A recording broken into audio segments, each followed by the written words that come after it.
Salut les amis. Bienvenue pour une nouvelle vidéo des dingues de jeu. On se retrouve pour passer en revue ensemble les news de juin.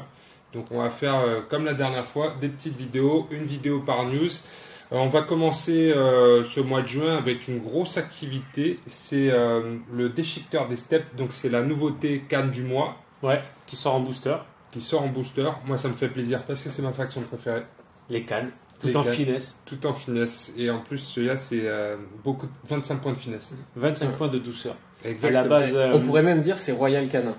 Ah oh, il a Pas placé mal. sa blague, c'est bon ça. Vous êtes prêts les gars? On regarde ça tout de suite.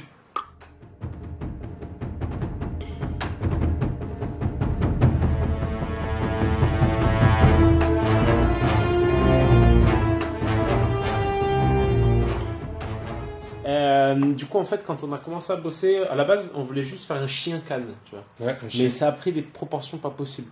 comme Parce que, d'habitude. bah ouais, comme d'habitude. Parce qu'en fait, c'est du coup, c'est Bruno Bessadi qui est au concept. Donc, on a commencé à attaquer le concept avec Bruno. On a fait quelques allers-retours avec Pierre.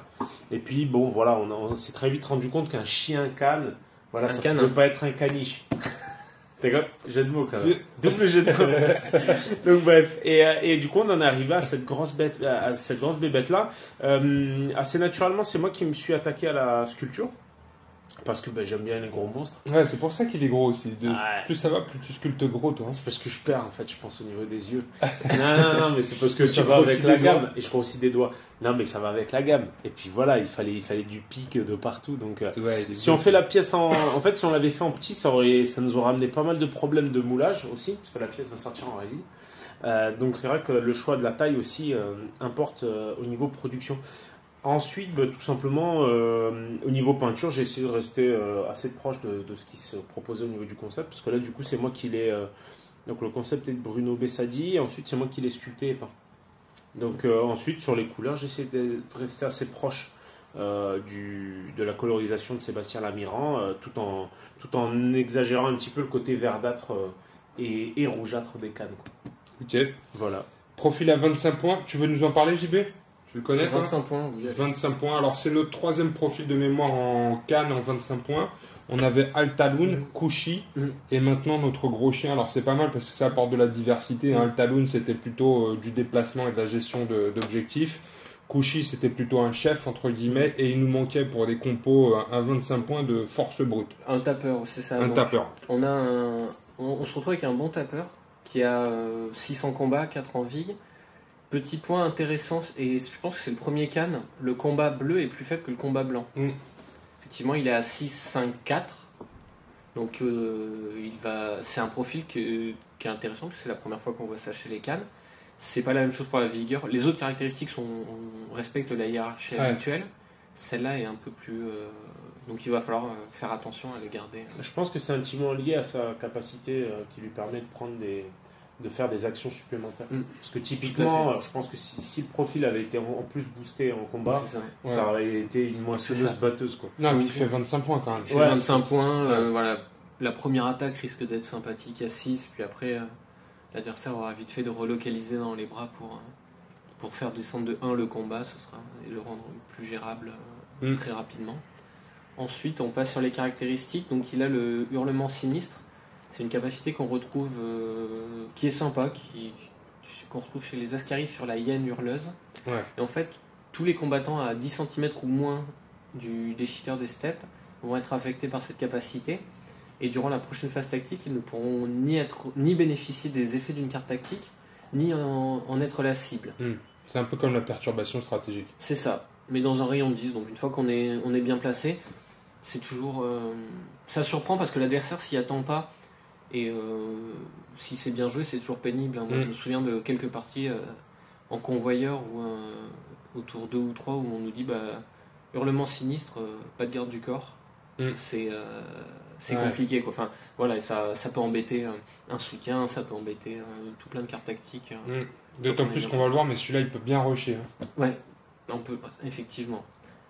Il peut faire 3 attaques par tour, donc déchaînement de crocs. Permanent, pas de point de stratégie. Permanent, c'est ça. Le premier, il fallait payer. Le premier, c'est 1 PS, c'est une capa d'action, une fois par tour. Et le deuxième, c'est permanent. On peut faire 3 attaques par tour au lieu de 2. C'est une capacité qu'on avait déjà vue sur Aluka, Et cette capacité, elle est encore plus forte, je trouve, que juste les 3 attaques. Parce que 3 attaques, ça veut dire en face, par exemple, on débute un tour au corps à corps, et on fait 3 attaques, la figurine en face n'a plus de PA, donc elle ne peut plus être activée. Avant, on fait 2 attaques, l'autre fait 2 esquives, et il lui reste un PA pour s'activer, donc il a une activation en plus, il peut toujours s'en aller, il peut, voilà. Donc là, tu peux épuiser 3 attaques, c'est a priori 3 esquives ou 3 ripostes ou un mélange des deux, mais il n'y a pas d'activation à la sortie. Donc c'est fort, quoi. Ça coupe une activation à l'adversaire. Et à la fin, la petite capace sympa, qui est la dégradation métabolique, au début du tour, juste après la détermination. Ça se paye 1 PS. 1 PS une fois par tour. Une fois par tour. PS. Juste après la détermination du premier joueur, vous pouvez défausser un pion état du déchiqueteur des steppes, et en contrepartie, celui-ci gagne 1 PA. Ça, c'est très très cool. Ça. Donc ça, c'est très très cool. Ça combine pas avec une adrénaline. Ouais, on en discutait tout à l'heure. Parce que c'est après la détermination du premier joueur, donc avant les cartes tactiques. Oui. Juste avant les cartes tactiques. Parce que moi, j'avais tout de suite pensé à adrénaline et ça, 5 PA. Et non, ça marche pas. Par contre, ça peut valoir le coup, avec son 6 de combat, un enragement. Ouais. Voilà, il fait un premier tour, il va au corps à corps tranquillement avec son enragement. Au tour d'après, on l'enlève pas pendant la phase tactique, on l'enlève au début du tour d'après. Et on se retrouve avec un gars qui a tapé avec un enragement et qui maintenant a 4 PA. Ouais, et puis surtout qu'il est au milieu de la mêlée, quoi. Il est au milieu de la mêlée, il peut attaquer 3 fois, il lui restera un PA pour faire. Bon, super. Bah ouais, ça fait le taf. Ça fait le taf, ouais. Un profil en 25 points qui fait plaisir. Donc on vous propose aussi une petite compo en 100 points comme on l'a fait la dernière fois. Pensé, celle-là. Alors c'est moi qui l'ai pensé, je sais pas, après il va falloir en discuter, je pense qu'il y a moyen d'optimiser encore plus que ça. Mais on vous a fait une compo en 100 points avec Kushi en chef, parce que Kushi permet de gérer les pions état, permet de gérer les pions de stratégie, permet de soigner ou de booster certaines capacités en blessant les membres de votre faction. Donc Kushi en chef. Ensuite, le déchiqueteur des steppes, donc notre nouveau chien. Une bonne brutasse. Et ensuite, on fait une composition assez bourrine, puisque j'ai rajouté Yesuge en 35 points, qui permet de déplacer le chien aussi. C'est pas mal. Je déplace le chien de 20 cm. Ça peut vite devenir lourd. Ouais. C'est ça, ça peut être pas mal du tout. Ouais. Ensuite, j'enchaîne avec toutes ces attaques, c'est très bien. Et j'ai pris, il nous reste 15 points ensuite, donc j'ai pris Bort. Il y a peut-être d'autres profils qui sont intéressants, mais moi j'aime beaucoup jouer Bort en ce moment parce qu'elle permet aussi, elle a des bonnes stats et puis elle permet de gérer les pions de stratégie, elle permet de gérer les états de la faction Khan. Donc voilà 100 points de finesse qu'on va retrouver un petit peu plus tard dans un rapport de bataille, les amis. C'est ça. Voilà. Eh bien écoutez, c'est parti pour ces news de juin. Tout ça bientôt dispo sur la boutique. Le 20 juin. D'accord. Et restez connectés parce qu'on va les mettre au test avec un 1v1 contre d'autres news du mois de juin. À bientôt les amis. Salut.